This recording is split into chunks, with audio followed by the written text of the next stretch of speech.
कैथल विधानसभा में मुकाबला अब रोचक हो चला है।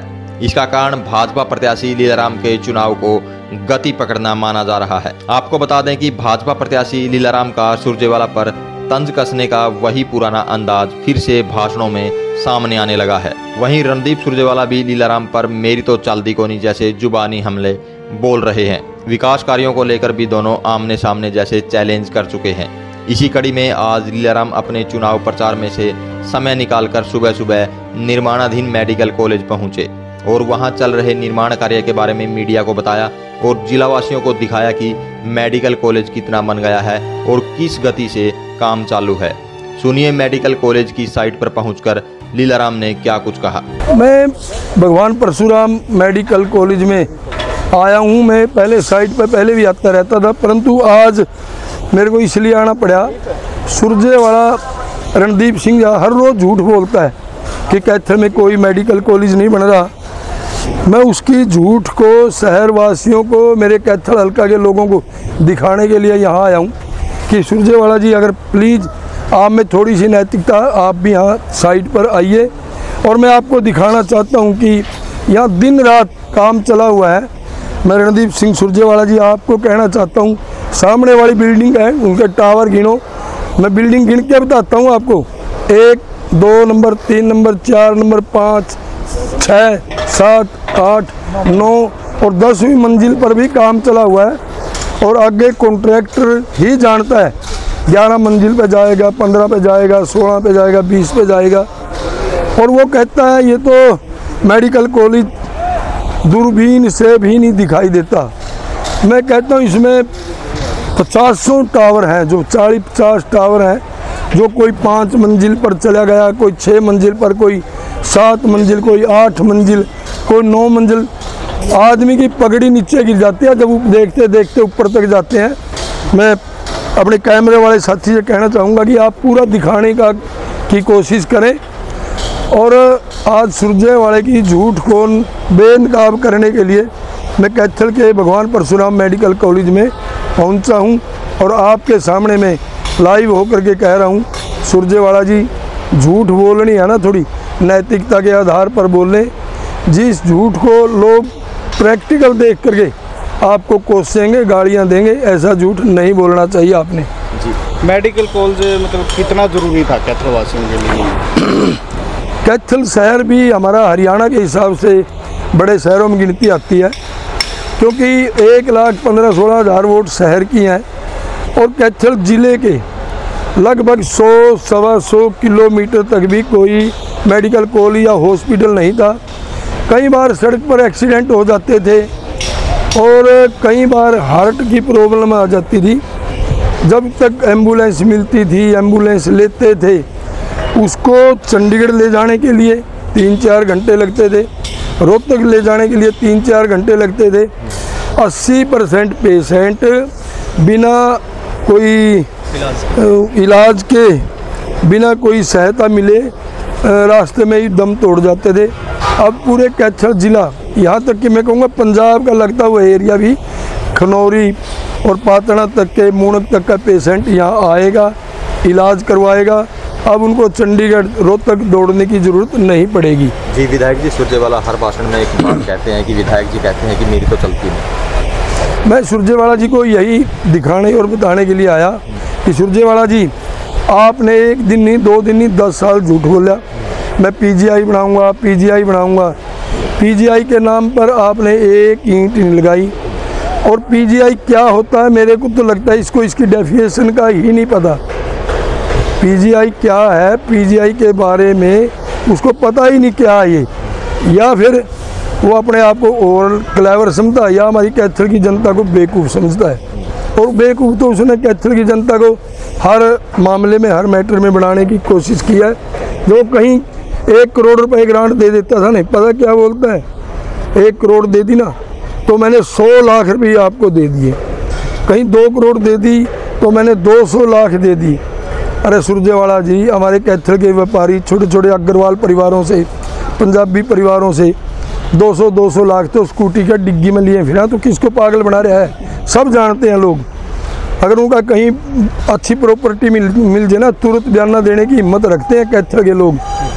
आपके रहमो करम पर नहीं है, इसलिए सुरजेवाला जी हर बात में उनकी मैं पोल खोलने के लिए यहाँ आकर के लोगों को, कैथल शहर को, कैथल ज़िले के लोगों को दिखाना चाहता हूँ कि आदरणीय मनोहर लाल खट्टर जी ने हमारी थोड़ी सी मांग के ऊपर हरियाणा का सबसे बढ़िया, सबसे भव्य भगवान परशुराम के नाम पर मेडिकल कॉलेज बनाने का काम किया है। लीलाराम जी, निर्माण कार्य तो चल रहा है, तेज़ी से भी चल रहा है, लेकिन ये कब तक पूरा होने की उम्मीद है? बड़ा प्रोजेक्ट है, मेरे को लगता है कि साल 1.5 साल के अंदर पूरा हो जाएगा। हमारे कॉन्ट्रैक्टर दिन रात लगे हुए हैं। अगर आप रात को यहाँ आकर के देखेंगे ऐसे लगेगा कि कोई पता नहीं कितना बड़ा उत्सव चल रहा है यहाँ पर, ऐसा माहौल होता है। लाइटिंग लाइटिंग लाइटिंग जो इस प्रकार का दिल्ली, चंडीगढ़ और में भी नहीं होता। कॉन्ट्रैक्टर दिन रात लगे हुए हैं और मेरी उनसे बात भी हुई थी। वो कह रहे थे हम 1 साल 1.5 साल के अंदर इसको कम्प्लीटली पूरा करने का काम करेंगे। शहर में पहले सीवर की भी समस्या थी, अब सीवर का किस प्रकार काम है? मतलब नए प्रोजेक्ट भी आए सीवरेज व्यवस्था के लिए गाँव में और शहर के लिए? पिछले दिनों में सरकार ने इतना पैसा भेजा सीवरेज के लिए, जिस कॉलोनी वालों ने हमें सीवरेज की शिकायत दी, हमने तुरंत उसको एक्शन साहब को, एससी को कहा और उन्होंने अपने कॉन्ट्रैक्टरों से उस समस्या का तुरंत विद इन वीक नए जो सीवरेज हैं वो कहने के बाद 1-1 हफ्ते के अंदर नए सीवरेज डाले गए और लोगों को बड़ी राहत दी है सरकार ने इसमें। जी विधायक जी, एक कल जैसे आपने सीएम साहब की रैली थी, उसमें मैं सबसे बड़ा गुंडे वाला जो बयान आपका काफ़ी वायरल हो रहा है, उसको क्या कहना चाहोगे? मैं उसके बारे में कहना चाहता हूँ, मैंने कोई मेरे कैथल के लोग, हल्के के नहीं ज़िले के लोग ये जानते हैं लीलाराम से शरीफ कोई दूसरा आदमी नहीं है। परंतु सुरजेवाला जी हर बार बदतमीजियाँ करता है। इतना बड़ा लीडर होने के बावजूद भी मैं कहता हूँ उसको ये शोभा नहीं देता। जब कैलाश भगत जी चुनाव लड़ रहे थे, उसके लड़के पर इन्होंने अटैक किया। वो लड़का थोड़ी उम्र का था, उसके सिर फोड़ दी, बाजू टांगों पर सब फ्रैक्चर आए। वो हॉस्पिटल में गया इलाज करवाने के लिए, चंडीगढ़ भेजना पड़ा। पिछली बार मैंने चुनाव लड़ा, हर रोज़ हम मान लो हमने मार्केट में 100 झंडे लगा दिए। सवेरे देखते थे सारे झंडे गायब। पर हमारी टीम थी, उसने उनकी नीति को फेल किया। हमने अपने बंदे छोड़ देते थे। हम ये रात को 12 बजे, मैं ईमानदारी से कह रहा हूँ, ये 12 बजे इनके बंदे आते थे और वो झंडे चुपचाप उतार देते। हमने ये कह रखा था किसी से लड़ाई नहीं करनी, अपन चुनाव जीत रहे हैं। अब वो झंडे उतार के ले जाते थे। मन लगा सुरजेवाला को बताते होंगे जी हम साफ कर आए। हमारे बंदे 5 बजे से पहले 100 की बजाय 200 झंडे लगाते थे। सुरजेवाला उन पर फटकार लगाता था, गालियाँ देते, झूठ बोलते हो, ये कैसे हो गया, ये कैसे हो गया। हमारी टीम है, हमारी टीम ने काम किया। अब भी मैंने इस आधार पे कहा सुरजेवाला जी अब भी बेकायदियाँ करता है, बदतमीजियाँ करता है, लोगों को धमका करके चाय करवाता है। जहाँ जो बहन भाई धमकाने के बाद चाय करेगा, क्या उसकी आत्मा मानने की कि मैं इसको वोट दूँ? नहीं, सिर्फ माहौल बनाने के लिए पैसे का लालच दे रहा हर किसी को, चाहे कोई छोटा है बड़ा है। तो और जब हमने दीवारों पर पोस्टर लगा दिए विकास कार्यों के, 10,000 से ज़्यादा पोस्टर लगाए थे, इन्होंने अपने बंदे भेज करके सारे फाड़ दिए, वो आधे अधूरे दीवारों से खुरच दिए। हम अपने पार्टी के, चाहे मोदी जी के, नायब सैनी जी के, मनोहर लाल जी के जो होर्डिंग लगाते हैं उनको उतरवा देते हैं। नगर पालिका वाले और नहीं कोई, इनके अपने आदमी शरारत करते हैं। मैंने इसलिए उनको चेतावनी दी थी, भाई सुरजेवाला जी आप प्यार से चुनाव लड़ो, भाईचारे से चुनाव लड़ो, वरना हमें भी मत उकसाओ कि हमने भी तेरे खिलाफ कोई गलत कदम उठाना पड़े।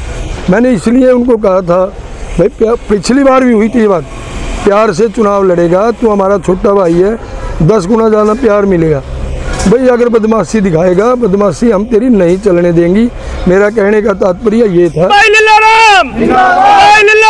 वरना मेरे कैथल हल्के के लोग और शहर के लोग, विशेषकर हल्के के लोग नहीं, मैं जिले के लोगों को कहूँगा, सारे ये मानते हैं कि लीलाराम से शरीफ कोई दूसरा आदमी नहीं है। सुरजेवाला के बारे में आप हर भाषण में ये कहते हैं कि कैथल वालों को श्राप दिया था। उन्होंने इस मतलब भाषण पर जो भी बात कही थी, राक्षस कहा था, उस पर अभी तक सफाई नहीं दी। सुरजेवाला क्यों सफाई देगा? उसकी हर वीडियो वायरल हो रही हैं, लोगों के हर मोबाइल में है। और ये भी हमारा कितना बड़ा दुर्भाग्य है, कैथल के लोगों ने इसके पिताजी को, इसको 3 बार जितवाया, दोनों कैबिनेट के मंत्री रहे। एक बार लोगों ने नाराज़गी में इसके कुकृत्य देख करके लोगों की ज़मीनों पर, मकानों पर, दुकानों पर कब्जे करने लग गए। तो लोगों ने नाराज़ होकर के किसी व्यापारी भाई कोई अपनी बेटे की शादी का कार्ड देने जाता था, उनको जानबूझ करके नीचा दिखाने के लिए 4-4 घंटे ऊपर बैठे रहता था, मिलता नहीं था, कार्ड नहीं लेता था। लोगों ने अपना गुस्सा जाहिर किया, इसको चुनाव हरा दिया। भाई चुनाव में जीत हार तो लगी रहती है, अब भी चुनाव हारेगा, इससे आगे क्या कहेगा फिर। तो बोखड़ा करके पता क्या कहता है, जलसा रैली करके, कैथल वालों तुम राक्षस हो राक्षस। इसके मुंह से इतना बड़ा नेता है, कहता है बार बार मैं सीएम बनूंगा, सोबत देता है, कहता है तुम राक्षस हो और मैं तुम्हें श्राप देता हूँ। रणदीप सुरजेवाला जी, श्राप देना, आप दधीची ऋषि हो, दुर्वासा ऋषि हो, भृगु ऋषि हो, आपने कौन सी तपस्या कर रखी है, आपने ठगी ठोरी के सिवाय को दूसरा काम नहीं किया, फिर आप श्राप देने की बात करते हो। कैथल के लोगों के दिलों से, दिमाग से वो उतर चुका है।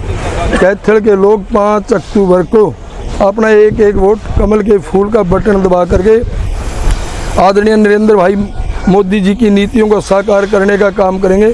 आदरणीय नायब सैनी जी मुख्यमंत्री की नीतियों को साकार करने का काम करेंगे और सुरजेवाला को 8 अक्टूबर को बाहर का रास्ता दिखाने की जनता, कैथल की जनता काम करेगी। और मैंने भी कहा है लोगों को, भैया का अपने पुराने ज़माने में गाना आता था, सवेरे वाली गाड़ी से चले जाएंगे। मैंने कहा इसको 11 बजे तक तो रहने दियो, 11 बजे कैथल से नरवाना ट्रेन जाती है, उसमें बिठा देना इसको और मैं नरवाना फ़ोन कर दूंगा, बोल दूंगा नरवाना में मेरे कई दोस्त साथी हैं, भाई आपका सामान ट्रेन में आने लग रहा है और वहाँ उतारने, कभी वो आगे घसा कड़ी दूर चला जाए। तो सुरजेवाला जी को मैं कैथल से उनकी मतलब रवानगी पक्का है, जाना ही जाना पड़ेगा।